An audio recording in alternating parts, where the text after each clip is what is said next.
देखो engine cadet से chief engineer बनने की जो जर्नी होती है ये डिफरेंट डिफरेंट फैक्टर्स पे डिपेंड करता है। सबसे पहला एंड मोस्ट इंपॉर्टेंट जो फैक्टर है, आप कौन सी वेसल में सेल कर रहे हो।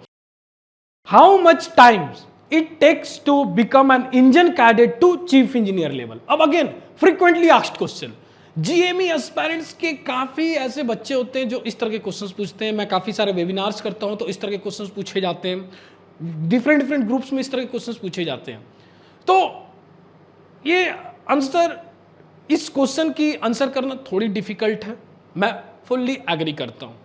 अगर कमेंट में आप मुझसे भी बेटर आंसर कर सकते हो तो प्लीज कमेंट इट बिलो। अगर कोई ये वीडियो सीफेयर देख रहे हैं, कोई एक एक्सपीरियंस्ड मरीन इंजीनियर्स, एक एक्सपीरियंस्ड कैप्टन देख रहे हैं तो please comment it below sir. Yes, तो नाउ अब मैं जो आंसर करने वाला हूं कि यार देखो इंजन कैडेट से चीफ इंजीनियर बनने की जो जर्नी होती है ये डिफरेंट डिफरेंट फैक्टर्स पे डिपेंड करता है। सबसे पहला एंड मोस्ट इंपॉर्टेंट जो फैक्टर है, आप कौन सी वेसल में सेल कर रहे हो। बल्क कैरियर में सेल कर रहे हो या कंटेनर में सेल कर रहे हो, ऑयल टैंकर्स में सेल कर रहे हो, क्रूज में सेल कर रहे हो, एलएनजी एलपीजी गैस कैरियर में सेल कर रहे हो, ये डिपेंड करता है कौन सी आप वेसल में सेल कर रहे हो।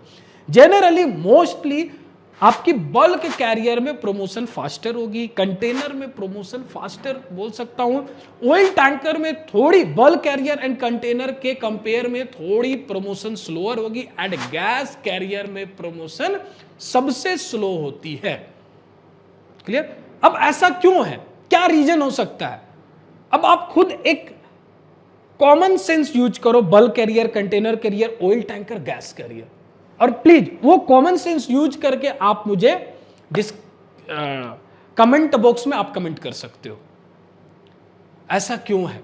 क्योंकि जैसे जैसे आप बल्क कैरियर से कंटेनर, कंटेनर से ऑयल, ऑयल से आप गैस में जा रहे हो ना, उतनी ज्यादा आपको एक्सपीरियंस की जरूरत है, उतनी ज्यादा मशीनरीज में कॉम्प्लेक्सिटी आ रही है, डिफरेंट डिफरेंट एक्स्ट्रा मशीनरीज आ रही है। जैसे मैं बात करता हूं, सपोज आप बल्क कैरियर में सेल कर रहे हो तो वहां पर इनर्ट गैस सिस्टम जैसे थिंग्स नहीं होंगे, बट जब आप ऑयल टैंकर में सेल कर रहे हो तो वहां पर इनर्ट गैस सिस्टम जैसे भी थिंग्स होंगे, एंड ऑपरेशनल इंजीनियर्स को इनर्ट गैस सिस्टम ऑपरेट करनी आनी चाहिए, इनर्ट गैस सिस्टम की पूरी वर्किंग समझ में आना चाहिए।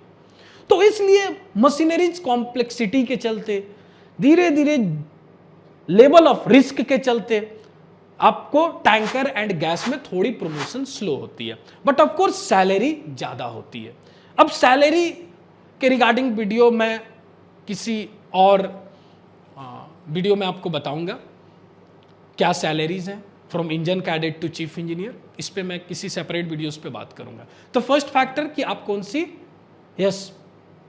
वेसल में वर्क कर रहे हो। Now second factor is company. अब आप बोलो कि सर मैं और मेरी फ्रेंड ने एक साथ जर्नी स्टार्ट की from engine cadet to chief engineer, और मेरी एक एक्स फ्रेंड है या वाई फ्रेंड है, बी फ्रेंड है, वो चीफ इंजीनियर की जर्नी सेम बल्क कैरियर है, वो ओनली 10 ईयर्स में कंप्लीट करता है, 9 ईयर्स में कंप्लीट करता है, मे बी 8 ईयर में कंप्लीट करता है। क्लियर? बट मे बी मुझे वक्त लग गए 12 ईयर्स।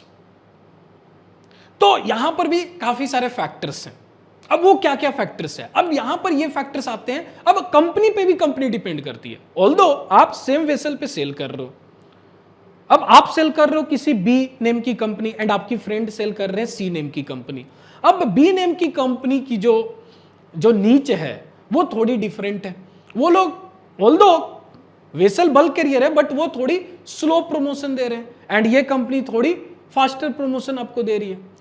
नाउ सेकेंड फैक्टर, आप जो अपनी सी सर्विस पीरियड है, जिसे क्लास 4 आप कितने टाइम में कंप्लीट कर पा रहे हो, क्लास 4 की एलिजिबिलिटी के लिए, क्लास 2 मतलब कितनी फ्रीक्वेंट आप सेल कर रहे हो, उससे भी आपकी डिसाइड होती है कि आप कितने साल लोगे इंजन कैडेट से चीफ इंजीनियर बनना।